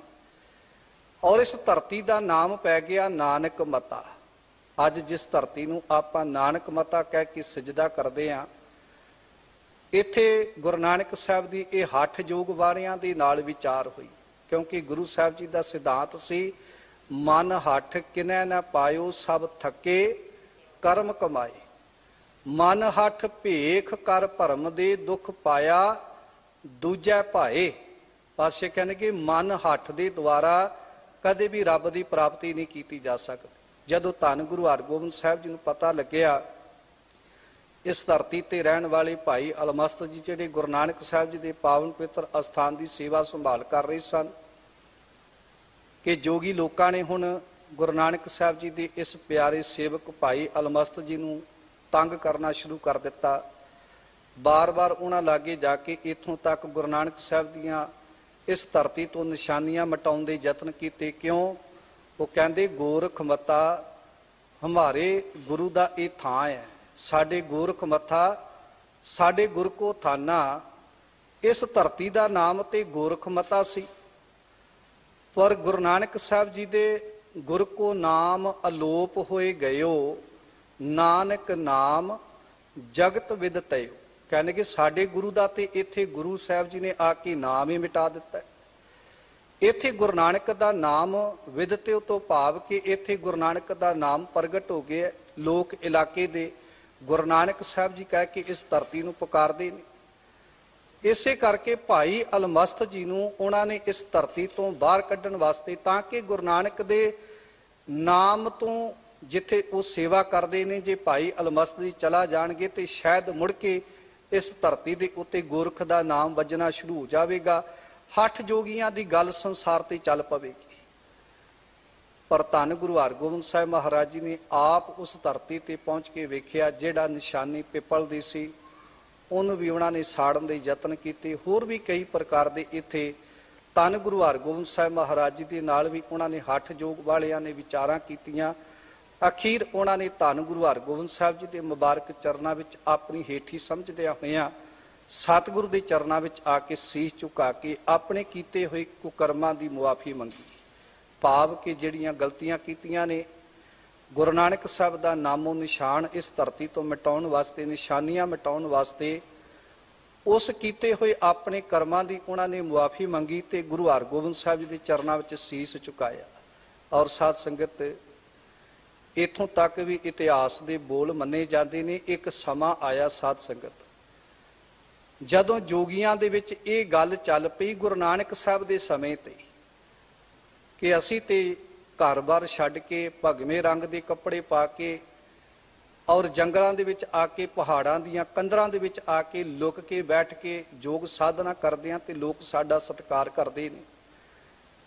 ਤੇ ਇਹ ਸੁਣਨ ਵਿੱਚ ਆਇਆ ਕਿ ਗੁਰੂ ਨਾਨਕ ਸਾਹਿਬ ਨੇ ਤੇ ਚੱਲਦੇ ਫਿਰਦੇ ਇਨਸਾਨ ਨੂੰ ਭਗਵਾਨ ਰੂਪ ਬਣਾ ਦਿੱਤਾ ਹੈ। ਬਾਬਾ ਨਾਨਕ ਜੀ ਨੇ ਇੱਕ ਐਸਾ ਪੰਥ ਸੰਸਾਰ ਤੇ ਕਾਇਮ ਕਰ ਦਿੱਤਾ ਹੈ, ਜਿਹੜੇ ਪੰਥ ਦੇ ਪਾਂਧੀ, ਜਿਹੜੇ ਪੰਥ ਦੇ ਰਾਹੀ ਨਾ ਤੇ ਉਹ ਭਗਵੇਂ ਰੰਗ ਦੇ ਕੱਪੜੇ ਪਾਉਂਦੇ ਨੇ ਤੇ ਨਾ ਹੀ ਉਹ ਘਰ-ਬਾਰ ਤਿਆਗਦੇ ਨੇ। ਉਹ ਸੰਸਾਰ ਦੀਆਂ ਜ਼ਿੰਮੇਵਾਰੀਆਂ ਨਿਭਾਉਂਦਿਆਂ ਵੀ ਆਪਣੀਆਂ ਮਨ ਬਿਰਤੀਆਂ ਨੂੰ ਰੋਕ ਕੇ ਪਰਮਾਤਮਾ ਦੀ ਬੰਦਗੀ ਕਰਦੇ ਨੇ। ਸੰਸਾਰ ਵਿੱਚ ਰਹਿੰਦਿਆਂ ਨਿਰੰਕਾਰ ਦੀ ਪ੍ਰਾਪਤੀ ਕਰ ਲੈਂਦੇ ਨੇ, ਕਿਉਂਕਿ ਘਰ ਬੈਠਿਆਂ ਜੋਗ ਪਾਈਐ ਸਤਿਗੁਰ ਕੈ ਉਪਦੇਸ਼। ਉਹ ਕਹਿੰਦੇ ਆਪਾਂ ਸੁਣਿਆ ਕਿ ਘਰ ਬੈਠਿਆਂ ਹੀ ਗੁਰੂ ਦੇ ਉਪਦੇਸ਼ ਨਾਲ ਦੁਨੀਆ ਦੇ ਲੋਕਾਂ ਨੇ ਰੱਬ ਦੀ ਪ੍ਰਾਪਤੀ ਕਰਨੀ ਸ਼ੁਰੂ ਕਰ ਦਿੱਤੀ। ਕਹਿੰਦੇ ਇੱਕ ਜੋਗੀਆਂ ਦਾ ਬਹੁਤ ਵੱਡਾ ਟੋਲਾ ਕਰਤਾਰਪੁਰ ਦੀ ਧਰਤੀ ਤੇ ਇਹੀ ਵੇਖਣ ਵਾਸਤੇ ਗਿਆ ਕਿ ਆਪਾਂ ਉਹ ਰੱਬ ਰੂਪ ਇਨਸਾਨਾਂ ਦੇ ਦੀਦਾਰ ਤਾਂ ਕਰੀਏ। ਉਹ ਕੈਸੇ ਮਨੁੱਖ ਨੇ ਜਿਨ੍ਹਾਂ ਨੇ ਸੰਸਾਰ ਵਿੱਚ ਰਹਿੰਦਿਆਂ ਨਿਰੰਕਾਰ ਦੀ ਪ੍ਰਾਪਤੀ ਕਰ ਲਈ, ਪਰਮਾਤਮਾ ਦੇ ਨਾਲ ਜੁੜਨਾ ਕੀਤਾ। ਉਹ ਹੈ ਕੈਸੇ ਲੋਕ? ਵੱਡਾ ਟੋਲਾ ਜੋਗੀਆਂ ਦਾ ਕਰਤਾਰਪੁਰ ਦੀ ਧਰਤੀ ਤੇ ਗੁਰੂ ਨਾਨਕ ਸਾਹਿਬ ਦੇ ਕੋਲ ਪਹੁੰਚਿਆ ਤੇ ਜਦੋਂ ਪਹੁੰਚੇ ਤੇ ਸਾਧ ਸੰਗਤ ਦੁਪਹਿਰ ਦਾ ਵਕਤ ਸੀ। ਦੁਪਹਿਰ ਦਾ ਵਕਤ, ਉਸ ਵਕਤ ਗੁਰੂ ਕੇ ਸਿੱਖ ਆਪਣੀ ਕਿਰਤ ਦੇ ਵਿੱਚ ਜੁੜੇ ਹੋਏ ਨੇ। ਕੋਈ ਲੱਕੜਾਂ ਲੈ ਕੇ ਆ ਰਿਹਾ ਗੁਰੂ ਕੇ ਲੰਗਰ ਵਾਸਤੇ, ਕੋਈ ਕੁਝ ਲੈ ਕੇ ਆ ਰਿਹਾ, ਕੋਈ ਕੁਝ ਲੈ ਕੇ ਆ ਰਿਹਾ, ਆਪੋ ਆਪਣੇ ਕੰਮਕਾਰ ਦੇ ਵਿੱਚ ਲੱਗੇ। ਔਰ ਜਦੋਂ ਜੋਗੀਆਂ ਦੇ ਟੋਲੇ ਨੇ ਜਾ ਕੇ ਗੁਰੂ ਕੇ ਸਿੱਖਾਂ ਦੀ ਕਿਰਤ ਵੇਖੀ ਤੇ ਭੁਲੇਖਾ ਖਾ ਗਏ। ਉਹ ਕਹਿੰਦੇ ਲੈ, ਐਸੇ ਸਿੱਖਾਂ ਵੱਲੋਂ ਦੁਨੀਆ ਦੇ ਲੋਕ ਕਹਿੰਦੇ ਨੇ ਕਿ ਬਾਬੇ ਨਾਨਕ ਨੇ ਆਪਣੇ ਕੋਲ ਰੱਬ ਰੂਪ ਰੱਖੇ ਹੋਏ ਨੇ, ਚੱਲਦੇ ਫਿਰਦੇ ਇਨਸਾਨ ਨੂੰ ਰੱਬ ਰੂਪ ਬਣਾ ਦਿੱਤਾ। ਕਹਿੰਦੇ ਇਹ ਤਾਂ ਬੰਦੇ ਵੀ ਨਹੀਂ ਜਾਪਦੇ, ਕਿਉਂਕਿ ਬੰਦੇ ਹੋਣ ਤੇ ਘੱਟੋ ਘੱਟ ਬੰਦਾ ਹੋਏ ਸੋ ਬੰਦਗੀ ਗਹਿ, ਘੱਟੋ ਘੱਟ ਰੱਬ ਦੀ ਬੰਦਗੀ ਤਾਂ ਕਰਨ। ਇਹ ਤੇ ਸੰਸਾਰਿਕ ਧੰਦਿਆਂ ਵਿੱਚ ਜੁੜੇ ਹੋਏ ਮਨੁੱਖ ਨੇ, ਇਹ ਰੱਬ ਰੂਪ ਕਿਵੇਂ ਹੋ ਸਕਦੇ ਨੇ? ਇਹ ਰੱਬ ਦੀ ਕਿਵੇਂ ਪ੍ਰਾਪਤੀ ਕਰ ਸਕਦੇ ਨੇ? ਸਤਿਗੁਰ ਕੇ ਉਪਦੇਸ਼ ਇਹ ਘਰ ਬੈਠਿਆਂ ਕਿਵੇਂ ਰੱਬ ਦੀ ਪ੍ਰਾਪਤੀ ਕਰ ਸਕਦੇ ਨੇ? ਹੋ ਹੀ ਨਹੀਂ ਸਕਦਾ।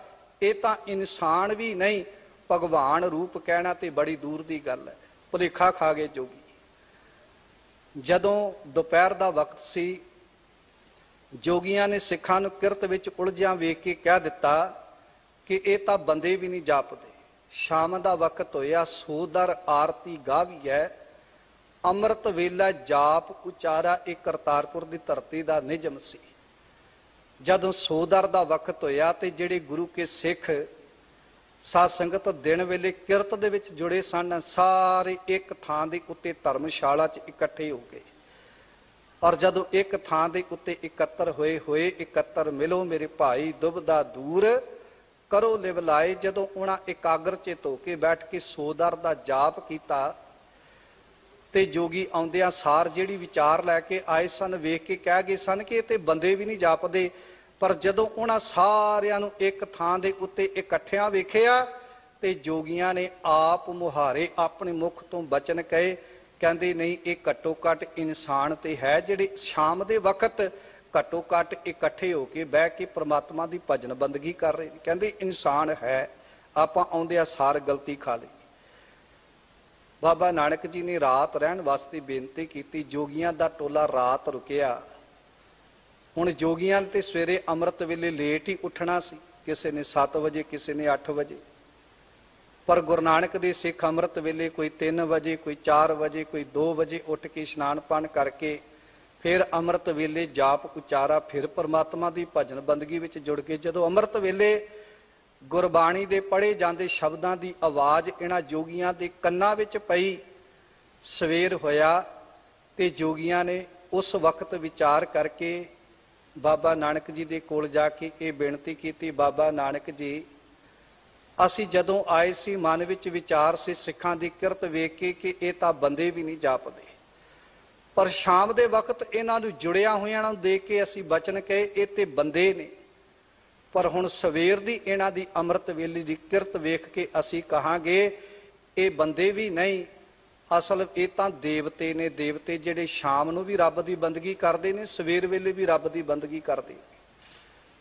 ਬਾਬਾ ਨਾਨਕ ਜੀ ਕਹਿੰਦੇ, ਜੋਗੀ ਜੀ ਅਜੇ ਗੱਲ ਨਹੀਂ ਬਣੀ, ਦੁਪਹਿਰ ਤੱਕ ਠਹਿਰੋ, ਫਿਰ ਚਲਾ ਜਾਇਓ, ਦੁਪਹਿਰ ਦਾ ਪ੍ਰਸ਼ਾਦਾ ਛਕ ਕੇ ਫਿਰ ਜਾਣਾ ਕਰਨਾ। ਜੋਗੀ ਲੋਕ ਦੁਪਹਿਰ ਤੱਕ ਠਹਿਰੇ ਤੇ ਜਦੋਂ ਅੰਮ੍ਰਿਤ ਵੇਲੇ ਦੀ ਸਮਾਪਤੀ ਹੋਈ ਨਾ ਦੀਵਾਨਾਂ ਦੀ, ਕੋਈ ਗਰੀਬ ਚੱਲ ਕੇ ਆਇਆ, ਗੁਰੂ ਕੇ ਸਿੱਖਾਂ ਨੇ ਉਹਦੀ ਮਦਦ ਕਰ ਦਿੱਤੀ, ਦੂਜਾ ਆਇਆ, ਤੀਜਾ ਆਇਆ, ਉਹਦੀ ਮਦਦ ਕਰ ਦਿੱਤੀ।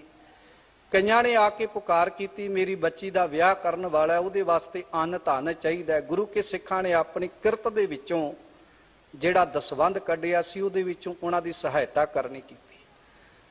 ਜਦੋਂ ਉਹਨਾਂ ਦੀ ਸਹਾਇਤਾ ਕੀਤੀ, ਦੁਖੀਆਂ ਦੇ ਦੁਖੜੇ ਦੂਰ ਕਰਦਿਆਂ ਜੋਗੀਆਂ ਨੇ ਆਪਣੀਆਂ ਅੱਖਾਂ ਦੇ ਨਾਲ ਗੁਰੂ ਕੇ ਸਿੱਖਾਂ ਨੂੰ ਤੱਕਿਆ ਤੇ ਜੋਗੀ ਲੋਕ ਆਪ ਮੁਹਾਰੇ ਆਪਣੇ ਮੁਖ ਤੋਂ ਕਹਿਣ ਤੋਂ ਸੰਕੋਚ ਨਾ ਕਰ ਸਕੇ, ਰਹਿ ਨਾ ਸਕੇ।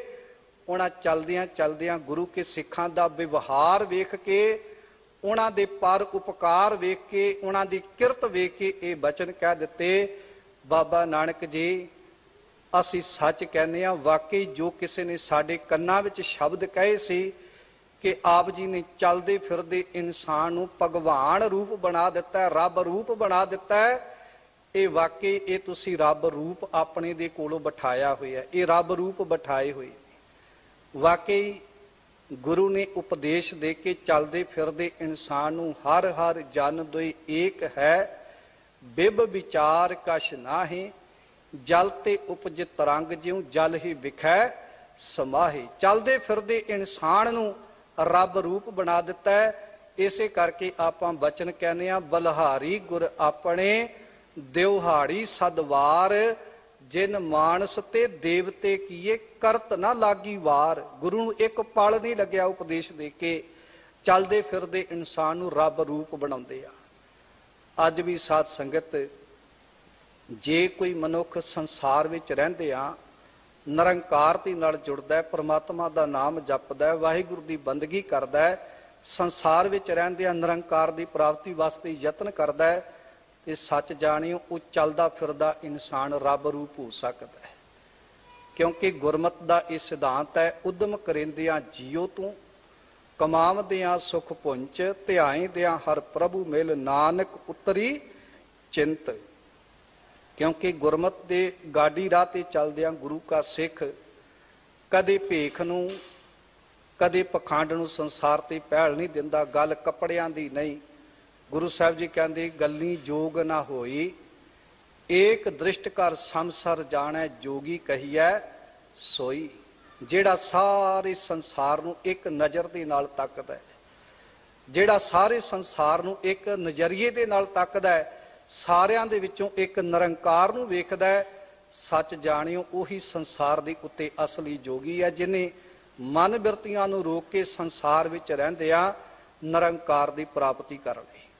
ਅੱਜ ਦੇ ਮੁਬਾਰਕ ਸ਼ਲੋਕ ਦੇ ਵਿੱਚ ਧੰਨ ਗੁਰੂ ਅਮਰਦਾਸ ਮਹਾਰਾਜ ਜੀ ਸਾਨੂੰ ਐਸੀ ਹੀ ਸਿੱਖਿਆ ਦੇ ਰਹੇ ਨੇ, ਜੋਗ ਨ ਭਗਵੀ ਕਪੜੀ, ਜੋਗ ਨ ਮੈਲੇ ਵੇਸ, ਨਾਨਕ ਘਰ ਬੈਠਿਆਂ ਜੋਗ ਪਾਈਐ, ਸਤਿਗੁਰ ਕੈ ਉਪਦੇਸ਼। ਪਾਤਸ਼ਾਹ ਕਹਿਣਗੇ ਜ਼ਰੂਰੀ ਨਹੀਂ ਕਿ ਬੰਦਾ ਸੰਸਾਰ ਦੇ ਉੱਤੇ ਭਗਵੇਂ ਰੰਗ ਦੇ ਕੱਪੜੇ ਪਾ ਲਵੇ ਤੇ ਤਾਂ ਹੀ ਰੱਬ ਦੀ ਪ੍ਰਾਪਤੀ ਕਰ ਸਕਦਾ ਹੈ।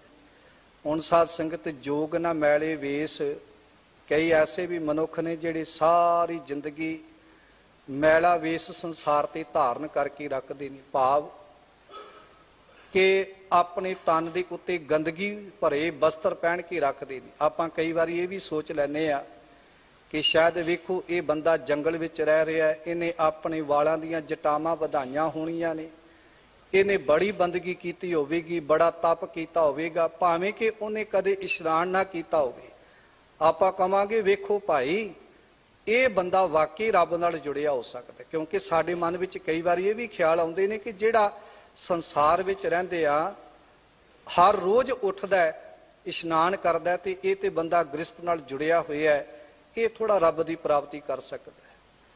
ਮੈਲੀ ਕੁਚੈਲੇ ਕੱਪੜੇ ਪਾਏ ਹੋਣ, ਜੰਗਲ ਦੇ ਵਿੱਚ ਬੰਦਾ ਰਹਿੰਦਾ ਹੋਵੇ ਤੇ ਫਿਰ ਆਪਾਂ ਸਮਝਦੇ ਹਾਂ ਬੱਲੇ ਬੱਲੇ ਇਸ ਬੰਦੇ ਨੇ ਜ਼ਰੂਰ ਪਰਮਾਤਮਾ ਦੀ ਪ੍ਰਾਪਤੀ ਕੀਤੀ ਹੋਵੇਗੀ, ਇਹਨੇ ਜ਼ਰੂਰ ਰੱਬ ਨਾਲ ਜੁੜਿਆ ਹੋਵੇਗਾ। ਪਰ ਗੁਰੂ ਸਾਹਿਬ ਜੀ ਨੇ ਇਹ ਬਚਨ ਕਹੇ ਕਿ ਮਨੁੱਖ ਨੂੰ ਅੰਮ੍ਰਿਤ ਵੇਲਾ ਸੱਚ ਨਾਉ ਵਡਿਆਈ ਵਿਚਾਰ। ਅੰਮ੍ਰਿਤ ਵੇਲੇ ਉੱਠ ਕੇ ਪਰਮਾਤਮਾ ਦਾ ਨਾਮ ਜਪਣਾ ਚਾਹੀਦਾ। ਸੰਸਾਰ ਵਿੱਚ ਰਹਿੰਦਿਆਂ ਨਿਰੰਕਾਰ ਦੀ ਪ੍ਰਾਪਤੀ ਵਾਸਤੇ ਉਦਮ ਉਪਰਾਲਾ ਕਰਨਾ ਚਾਹੀਦਾ ਹੈ।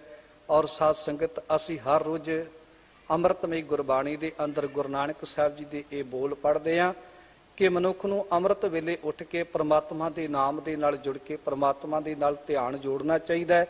ਇਹੀ ਸਾਡੀ ਅਸਲ ਵਿੱਚ ਸੰਸਾਰ ਤੇ ਅਸਲੀ ਯੋਗ ਸਾਧਨਾ ਹੈ। ਅੰਜਣ ਦੇ ਵਿੱਚ ਰਹਿੰਦਿਆਂ ਹੋਇਆਂ, ਭਾਵ ਕਾਲਖ ਦੇ ਵਿੱਚ ਰਹਿੰਦਿਆਂ ਹੋਇਆਂ, ਕਾਲਖ ਤੋਂ ਰਹਿਤ ਹੋ ਕੇ ਜੀਵਨ ਗੁਜ਼ਾਰਨ ਕਰਨਾ, ਇਹ ਸੰਸਾਰ ਦੀ ਕਾਲਖ ਦੇ ਵਿੱਚ ਰਹਿੰਦੇ ਆ, ਕਾਲਖ ਤੋਂ ਰਹਿਤ ਹੋ ਕੇ ਜੀਵਨ ਗੁਜ਼ਾਰਨ ਕਰਨਾ। ਮੁੰਦਾ ਸੰਤੋਖ ਸ਼ਰਮ ਪਤ ਝੋਲੀ, ਧਿਆਨ ਕੀ ਕਰੇ ਵਿਪੂਤ, ਖਿੰਥਾ ਕਾਲ ਕੁਵਾਰੀ ਕਾਇਆ, ਜੁਗਤ ਡੰਡਾ ਪ੍ਰਤੀਤ। ਜਿਵੇਂ ਜੋਗੀਆਂ ਨੇ ਜੇ ਪਿੰਡ ਦੇ ਵਿੱਚ ਆ ਜਾਣ ਤੇ ਸਾਧ ਸੰਗਤ ਉਹਨਾਂ ਦੇ ਹੱਥ ਦੇ ਵਿੱਚ ਇੱਕ ਡੰਡਾ ਹੁੰਦਾ ਹੈ। ਕਾਹਦੇ ਵਾਸਤੇ? ਕੁੱਤਿਆਂ ਤੋਂ ਬਚਣ ਵਾਸਤੇ।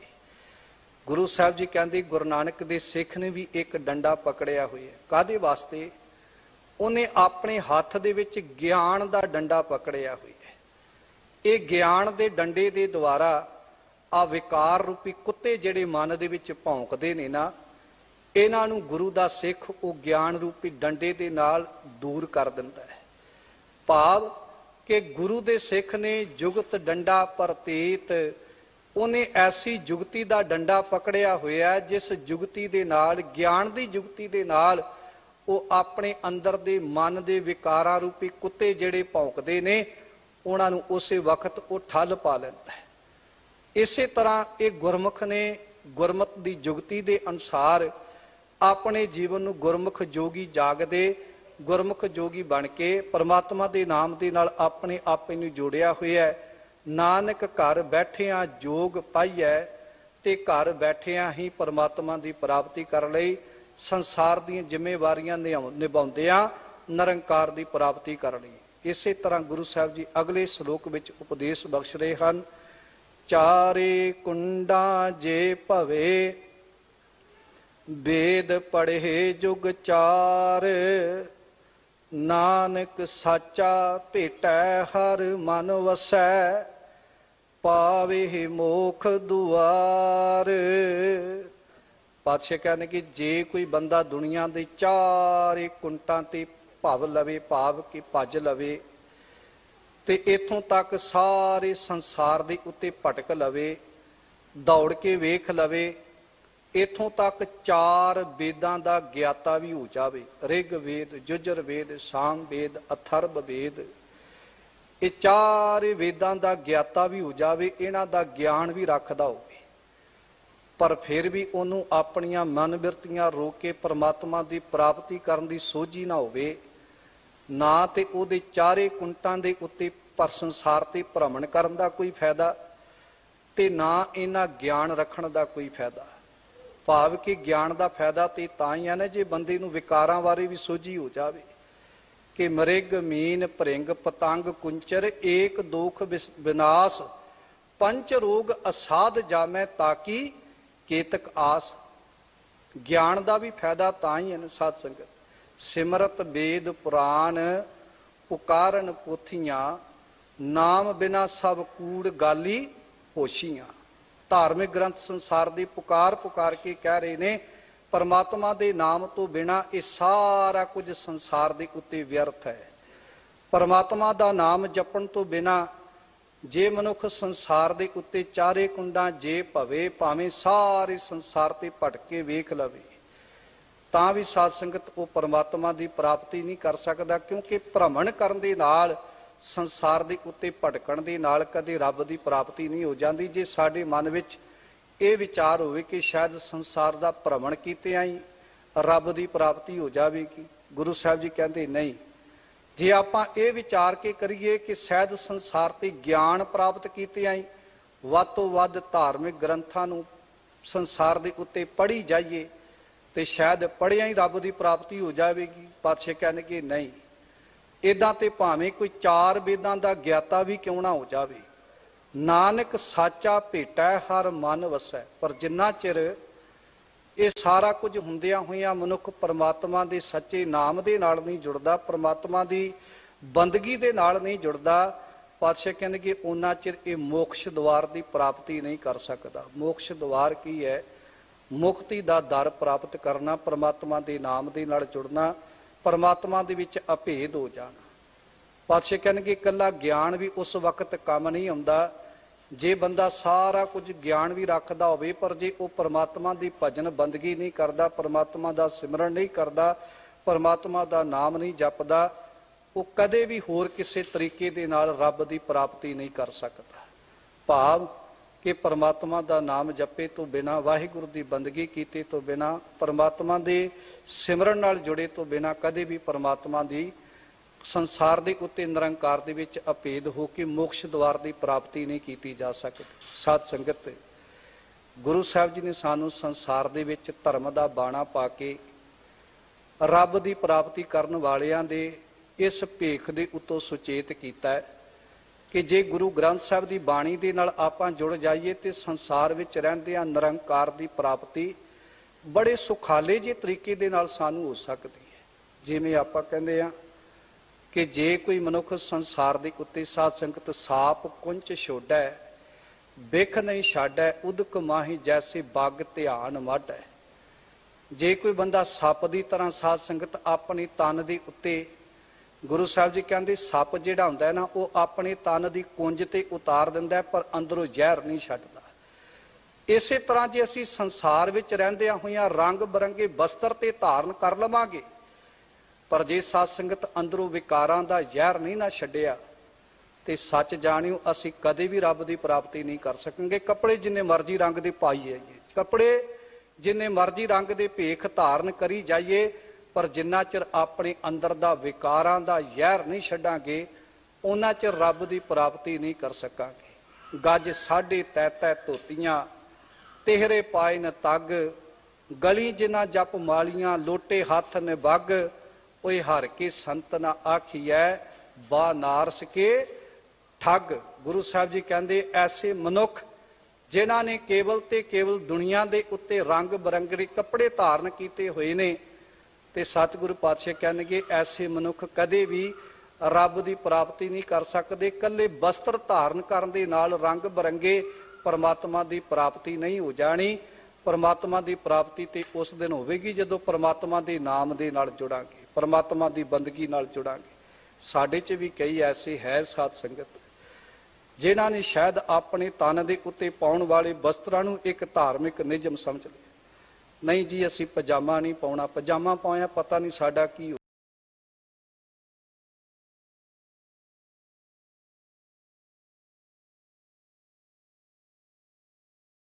ਜਾਵੇਗਾ।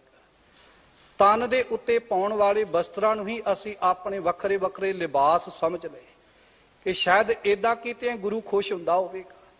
ਪਰ ਗੁਰੂ ਸਾਹਿਬ ਜੀ ਤੇ ਸਾਨੂੰ ਵਿਸ਼ੇਸ਼ ਤੌਰ ਤੇ ਸਮਝਾਉਂਦੇ ਨੇ ਜੇ ਜੋਗੀ ਇਦਾਂ ਦੇ ਕੱਪੜੇ ਪਾ ਕੇ ਰੱਬ ਦੀ ਪ੍ਰਾਪਤੀ ਨਹੀਂ ਕਰ ਸਕਦਾ ਤੇ ਅਸੀਂ ਵੀ ਸੰਸਾਰ ਵਿੱਚ ਰਹਿੰਦੇ ਆ ਜੇ ਇਦਾਂ ਦੇ ਕਰਮ ਕਰਾਂਗੇ ਤੇ ਸੱਚ ਜਾਣਿਓ ਜੇ ਇਕੱਲਾ ਵਸਤਰਾਂ ਤੱਕ ਸਾਡਾ ਧਿਆਨ ਹੋਵੇਗਾ ਅਸੀਂ ਵੀ ਸੰਸਾਰ ਵਿੱਚ ਰਹਿੰਦੇ ਆ ਇਦਾਂ ਦੇ ਪਖੰਡ ਕੀਤਿਆਂ ਕਦੇ ਰੱਬ ਦੀ ਪ੍ਰਾਪਤੀ ਨਹੀਂ ਕਰ ਸਕਾਂਗੇ, ਪਰਮਾਤਮਾ ਨੂੰ ਨਹੀਂ ਪਾ ਸਕਾਂਗੇ।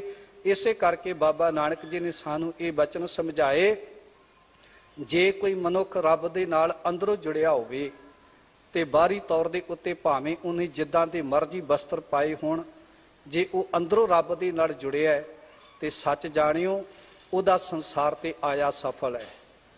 ਤੇ ਜੇ ਸਾਧ ਸੰਗਤ ਜਿਨ ਮਨ ਹੋਰ ਮੁਖ ਹੋਰ ਸੇ ਕਾਂਡੇ ਕੱਚੇ ਆ, ਜੇ ਮਨ ਵਿੱਚ ਕੁਝ ਹੋਰ ਹੋਵੇ, ਮੁਖ ਤੋਂ ਕੁਝ ਹੋਰ ਕਹਿ ਰਹੀ ਹੋਈਏ, ਕੇਵਲ ਦੁਨੀਆ ਦੇ ਉੱਤੇ ਲੋਕ ਦਿਖਾਵਾ ਕਰਦੇ ਹੋਈਏ ਤੇ ਲੋਕ ਦਿਖਾਵਾ ਕੀਤਿਆਂ ਕਦੇ ਵੀ ਰੱਬ ਦੀ ਪ੍ਰਾਪਤੀ ਨਹੀਂ ਹੋ ਸਕਦੀ। ਲੋਕ ਦਿਖਾਵਾ ਕੀਤਿਆਂ ਕਦੇ ਵੀ ਪਰਮਾਤਮਾ ਜਿਹੜਾ ਉਹ ਸਾਨੂੰ ਪ੍ਰਾਪਤ ਨਹੀਂ ਹੋ ਸਕੇਗਾ। ਇਸੇ ਕਰਕੇ ਗੁਰੂ ਸਾਹਿਬ ਜੀ ਕਹਿੰਦੇ ਲੋਗਨ ਰਾਮ ਖਿਲਾਉਣਾ ਜਾਣਾ। ਕਈ ਐਸੇ ਨੇ ਸਾਡੇ ਚੋਂ ਜਿਨ੍ਹਾਂ ਨੇ ਰੱਬ ਖਿਡਾਉਣਾ ਸਮਝਿਆ ਹੋਇਆ ਹੈ। ਲੋਕਪਤੀ ਨੇ ਕਛੂ ਨਾ ਹੋਵੈ ਨਾ ਹੀ ਰਾਮ ਇਆਣਾ। ਲੋਕਾਂ ਦੇ ਭਤੀਜਣ ਦੇ ਨਾਲ ਰੱਬ ਸਾਡੇ ਬਾਹਰ ਦੇ ਭੇਖ ਸਾਡਾ ਲਿਬਾਸ ਦੇਖ ਕੇ ਕਦੇ ਨਹੀਂ ਭਤੀਜੇਗਾ। ਗੁਰੂ ਸਾਹਿਬ ਜੀ ਨੇ ਬੜੇ ਵਧੀਆ ਸੁਚੱਜੇ ਢੰਗ ਦੇ ਨਾਲ ਸਾਡੇ ਮਨ ਦਾ ਇਹ ਸ਼ੰਕਾ ਦੂਰ ਕੀਤਾ ਹੈ ਕਿ ਅਸੀਂ ਘਰ ਬੈਠੇ ਆ ਗੁਰੂ ਦਾ ਉਪਦੇਸ਼ ਧਾਰਨ ਕਰਕੇ ਗੁਰੂ ਗ੍ਰੰਥ ਸਾਹਿਬ ਜੀ ਦੇ ਬਾਣੀ ਦੇ ਸਿਧਾਂਤਾਂ ਨੂੰ ਜੀਵਨ ਵਿੱਚ ਅਪਣਾ ਕੇ ਸੰਸਾਰ ਵਿੱਚ ਰਹਿੰਦੇ ਆ ਨਿਰੰਕਾਰ ਦੀ ਪ੍ਰਾਪਤੀ ਬੜੇ ਸੁਖਾਲੇ ਜਿਹੇ ਢੰਗ ਦੇ ਨਾਲ ਕਰ ਸਕਦੇ। ਸਾਧ ਸੰਗਤ, ਭਾਵੇਂ ਕਿ ਗੁਰੂ ਨਾਨਕ ਸਾਹਿਬ ਜੀ ਦੇ ਸਮੇਂ ਸੰਸਾਰ ਵਿੱਚ ਰਹਿੰਦੇ ਆ ਨਿਰੰਕਾਰ ਦੀ ਪ੍ਰਾਪਤੀ ਵਾਸਤੇ ਲੋਕਾਂ ਨੇ ਵੱਖ-ਵੱਖ ਕਿਸਮ ਦੇ ਮਾਰਗ ਦਰਸ਼ਨ ਅਪਣਾਏ ਹੋਏ ਸਨ। ਕੋਈ ਜੋਗੀਆਂ ਦੀ ਤਰ੍ਹਾਂ ਕਹਿ ਰਿਹਾ ਸੀ ਘਰ-ਬਾਰ ਛੱਡ ਕੇ ਜੰਗਲਾਂ 'ਚ ਚਲਾ ਜਾਣਾ ਚਾਹੀਦਾ, ਤਪ ਕਰਨਾ ਚਾਹੀਦਾ, ਤਾਂ ਰੱਬ ਦੀ ਪ੍ਰਾਪਤੀ ਹੁੰਦੀ। ਕੋਈ ਕਹਿੰਦਾ ਨਹੀਂ ਜੀ, ਜ਼ਰੂਰੀ ਨਹੀਂ ਕਿ ਘਰ-ਬਾਰ ਛੱਡੀਏ, ਖੂਹਾਂ ਦੇ ਵਿੱਚ ਪੁੱਠਾ ਲਟਕ ਜਾਈਏ ਤਾਂ ਰੱਬ ਦੀ ਪ੍ਰਾਪਤੀ ਹੋ ਜਾਂਦੀ। ਕੋਈ ਕਹਿੰਦਾ ਨਹੀਂ ਜੀ, ਏਦਾਂ ਨਹੀਂ, ਜੇ ਆਪਾਂ ਕੇਸ ਕਿੱਲੀ ਨਾਲ ਬੰਨ ਕੇ ਸਾਰੀ ਰਾਤ ਸੌਵਾਂਗੇ ਨਹੀਂ ਤਾਂ ਰੱਬ ਦੀ ਪ੍ਰਾਪਤੀ ਹੋਵੇਗੀ। ਇਹ ਐਸੇ ਦੁਨੀਆ ਦੇ ਲੋਕਾਂ ਨੇ ਤਰੀਕੇ ਅਪਣਾਏ ਸਨ। ਮੈਂ ਇੱਕ ਬੇਨਤੀ ਕਰਾਂ ਸਾਧ ਸੰਗਤ, ਨਾਨਕ ਘਰ ਬੈਠਿਆਂ ਜੋਗ ਪਾਈਐ ਸਤਿਗੁਰ ਕੈ ਉਪਦੇਸ਼। ਘਰ ਬੈਠਿਆਂ ਵੀ ਸਾਨੂੰ ਰੱਬ ਦੀ ਪ੍ਰਾਪਤੀ ਹੋ ਸਕਦੀ ਹੈ ਜੇ ਗੁਰੂ ਗ੍ਰੰਥ ਸਾਹਿਬ ਦੀ ਬਾਣੀ ਦਾ ਉਪਦੇਸ਼ ਆਪਣੇ ਪੱਲੇ ਬੰਨ੍ਹ ਲਈਏ। ਮੈਂ ਇੱਕ ਬੇਨਤੀ ਕਹਿਣ ਲੱਗਾ, ਸਾਧ ਸੰਗਤ ਜ਼ਰੂਰ ਧਿਆਨ ਦੇ ਕੇ ਸਰਵਣ ਕਰਨਾ। ਵੈਸੇ ਕੁਝ ਗੱਲਾਂ ਐਸੀਆਂ ਹੁੰਦੀਆਂ ਨੇ ਜਿਹੜੀਆਂ ਸਾਡੇ ਜੀਵਨ 'ਚ ਬੜੀ ਵੱਡੀ ਸਾਨੂੰ ਸਿੱਖਿਆ ਦੇ ਕੇ ਜਾਂਦੀਆਂ ਨੇ। ਜਿਵੇਂ ਕਹਿੰਦੇ ਆਮ ਤੌਰ ਤੇ ਅਸੀਂ ਪਹਿਲੇ ਸਮਿਆਂ 'ਚ ਕੀ ਹੁਣ ਵੀ ਆਪਾਂ ਕਈ ਵਾਰੀ ਸਿਆਣੇ ਮਾਂ-ਬਾਪ ਜਦੋਂ ਆਪਣੀ ਬੱਚੀ ਦਾ ਵਿਆਹ ਕਰਦੇ ਨੇ ਨਾ ਤੇ ਬੱਚੀ ਨੂੰ ਇੱਕ ਸਿੱਖਿਆ ਦਿੰਦੇ ਨੇ। ਪਤਾ ਕੀ ਕਹਿੰਦੇ ਨੇ? ਬੱਚੀ ਇਹ ਗੱਲ ਯਾਦ ਰੱਖੀ, ਤੇਰਾ ਪਤੀ ਹੀ ਤੇਰੇ ਵਾਸਤੇ ਪਰਮੇਸ਼ਰ ਹੈ। ਬੱਚੀਏ ਇਹ ਗੱਲ ਯਾਦ ਰੱਖੀ, ਤੇਰਾ ਪਤੀ ਹੀ ਤੇਰੇ ਵਾਸਤੇ ਪਰਮੇਸ਼ਰ ਹੈ। ਤੇ ਜੇ ਤੂੰ ਪਤੀ ਦੀ ਸੇਵਾ ਕਰੇਂਗੀ ਤੇ ਘਰ ਬੈਠਿਆਂ ਤੈਨੂੰ ਰੱਬ ਦੀ ਪ੍ਰਾਪਤੀ ਹੋ ਸਕਦੀ ਹੈ। ਤੈਨੂੰ ਕਿਸੇ ਮੰਦਿਰ 'ਚ ਜਾਣ ਦੀ ਲੋੜ ਨਹੀਂ ਪਵੇਗੀ, ਤੈਨੂੰ ਕਿਸੇ ਮਸੀਤ ਵਿੱਚ ਜਾਣ ਦੀ ਵੀ ਲੋੜ ਨਹੀਂ ਪਵੇਗੀ। ਜੇ ਤੂੰ ਪਤੀ ਦੀ ਵੀ ਸੇਵਾ ਕਰ ਲਈ ਨਾ ਤੇ ਘਰ ਬੈਠਿਆਂ ਗ੍ਰਸਤ ਦੀਆਂ ਜ਼ਿੰਮੇਵਾਰੀਆਂ ਨਿਭਾਉਂਦਿਆਂ ਵੀ ਤੈਨੂੰ ਰੱਬ ਮਿਲ ਸਕਦਾ, ਰੱਬ ਨਾਲ ਤੇਰੀ ਸਾਂਝ ਬਣ ਸਕਦੀ ਹੈ।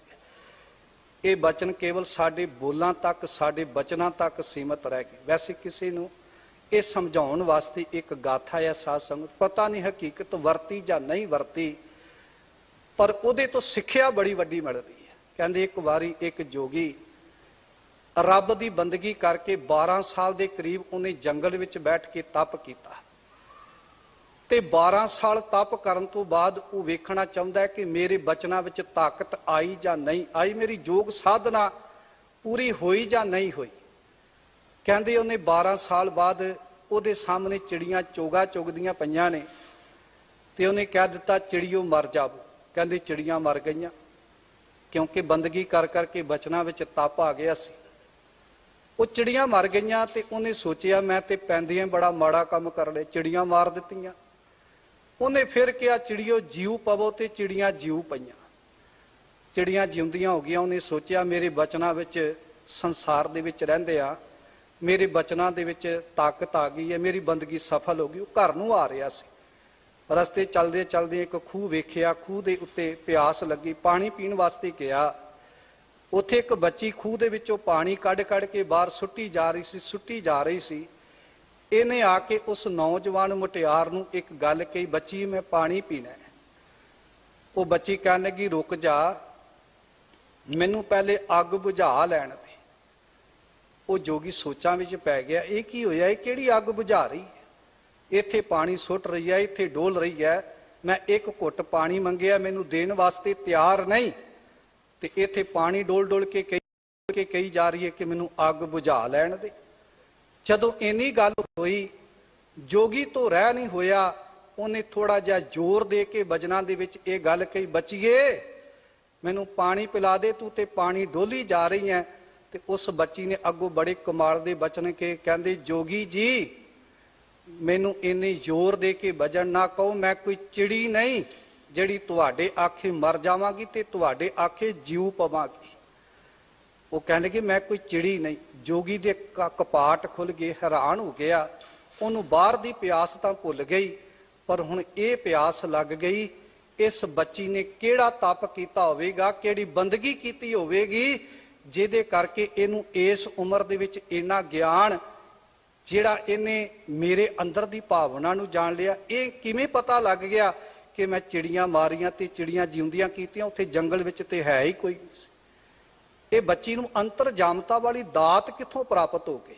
ਕਹਿਣ ਕਿ ਬੜਾ ਹੈਰਾਨ ਹੋ ਕੇ ਉਹਨੇ ਬੱਚੀ ਨੂੰ ਇਹ ਗੱਲ ਪੁੱਛਣਾ ਚਾਹੀ। ਜਦੋਂ ਬੱਚੀ ਪਾਣੀ ਡੋਲ ਕੇ ਹਟੀ ਤੇ ਉਹ ਜੋਗੀ ਨੇ ਕਿਹਾ, ਬੱਚੀਏ ਹੁਣ ਪਾਣੀ ਤੇ ਬਾਅਦ ਵਿੱਚ ਪੀਵਾਂਗਾ, ਪਹਿਲੇ ਮੈਨੂੰ ਇਹ ਦੱਸ ਤੂੰ ਛੋਟੀ ਜੀ ਉਮਰ ਦੇ ਵਿੱਚ ਐਸਾ ਕਿਹੜਾ ਤਪ ਕੀਤਾ, ਐਸੀ ਕਿਹੜੀ ਬੰਦਗੀ ਕੀਤੀ, ਐਸਾ ਕਿਹੜਾ ਸਿਮਰਨ ਕੀਤਾ ਜਿਹੜਾ ਤੈਨੂੰ ਇਹ ਛੋਟੀ ਜੀ ਉਮਰ ਦੇ ਵਿੱਚ ਹੀ ਇਸ ਗੱਲ ਦਾ ਬੋਧ ਹੋ ਗਿਆ ਕਿ ਤੂੰ ਲੋਕਾਂ ਦੇ ਦਿਲਾਂ ਦੀਆਂ ਭਾਵਨਾ ਜਾਣਨ ਲੱਗ ਪਈ, ਤੂੰ ਅੰਤਰਜਾਮਤਾ ਵਾਲੀ ਦਾਤ ਪ੍ਰਾਪਤ ਕਰ ਲਈ।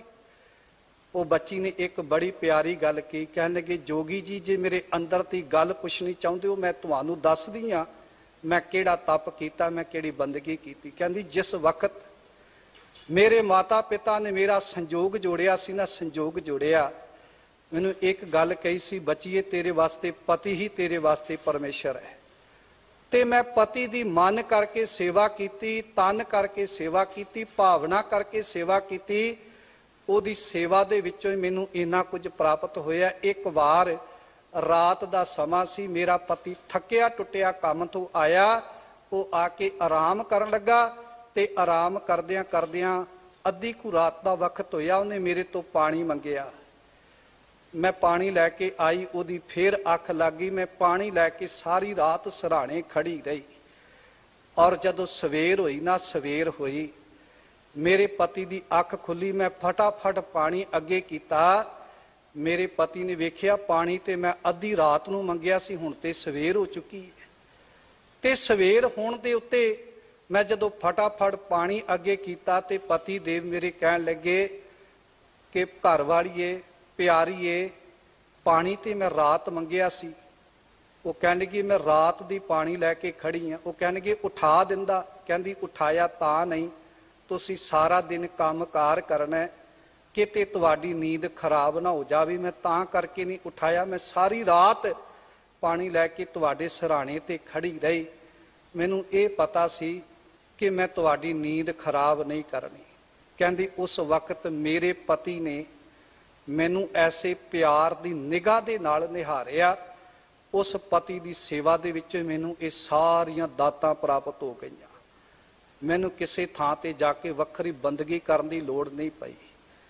ਔਰ ਸਾਧ ਸੰਗਤ, ਕਿਸੇ ਨੇ ਬੜੇ ਪਿਆਰੇ ਬਚਨ ਕਹੇ ਨੇ। ਉਹ ਕਹਿੰਦਾ, ਜਿਸ ਘਰ ਵਿੱਚ ਮੀਆਂ ਬੀਬੀ ਦਾ ਮੇਲ ਨਹੀਂ, ਉੱਥੇ ਹੋਰ ਨਰਕ ਦੀ ਲੋੜ ਨਹੀਂ। ਉਹ ਘਰ ਹੀ ਸੰਸਾਰ ਦੇ ਵਿੱਚ ਨਰਕ ਬਣਿਆ ਹੁੰਦਾ ਹੈ।